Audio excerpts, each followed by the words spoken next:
bear has arrived at the Yorkshire Wildlife Park. He was settling into his new enclosure. The 15-year-old has moved from Holland. This is part of a conservation project, and after fathering 10 cubs, he needs a bit of a rest. James Vincent has more.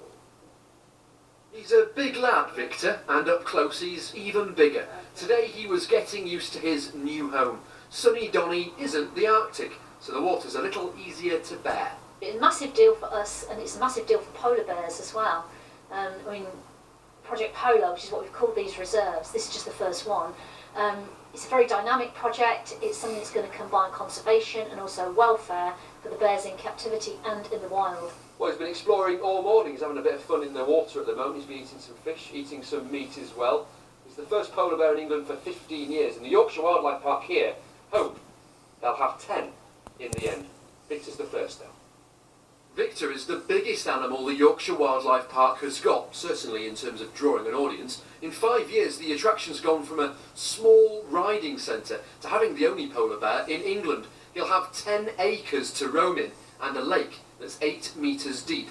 It's a good job.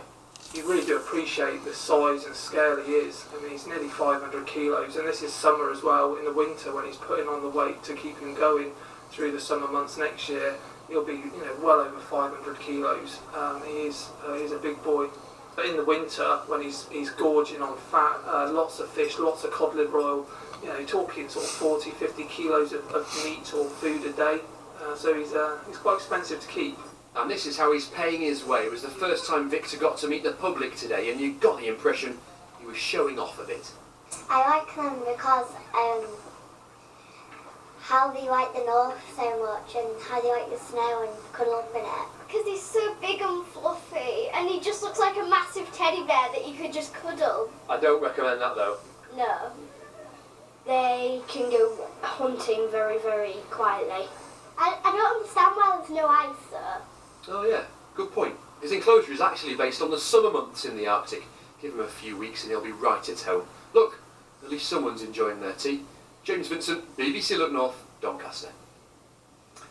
Now, it's the most famous clock in the world, but time stopped today for Big Ben. Its hands were frozen at midday as its face was given a clean. The task is being carried out by a team of abseilers, and it's expected to take at least 4 days. Arif Ansari reports. Abseilers descended on time. 60 metres up, Big Ben paused as they got to work, washing 312 individual pieces of glass. Very methodical, and as you can understand with the white glass, the opal glass, it's got to be cleaned very, very carefully. It's very, very thin. So a lot of caution is taken and making sure that it's in good condition when it's finished. Back in 1953, Sir Winston Churchill was Prime Minister, the coronation was planned, and health and safety was not a major concern. Each face takes about 3 days to be washed. And you can take it from the cleaners that they're darn glad they don't have to do the job more than once in 3 or 4 years. It remains one of the world's iconic buildings. Tourists photograph what's actually the Elizabeth Tower. Big Ben is in fact the bell inside, and it's the 4 dials of the great clock which are getting the facelift.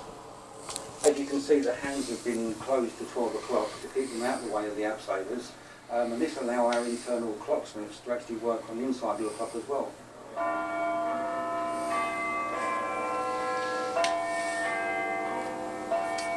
They're planning to clean 1 dial per day.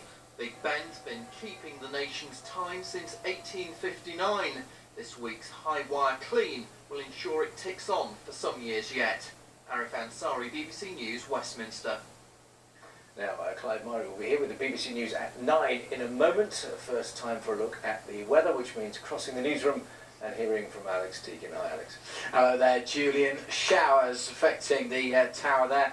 Housing at Big Ben, which probably washed off some of the soap suds this afternoon. Showers and some sunshine. That is the forecast, really, not just for tomorrow, but for the rest of this working week. Could see some changes though as we head to the weekend, which is, of course, the bank holiday for some parts of the UK. But for the next few days, yes, there'll be some August sunshine. There'll be a sprinkling of showers, and it's going to stay on the cool side, both by day and by night. Why so chilly? Well, because we're stuck between a big area of high pressure to the west and a large area of low pressure to the east.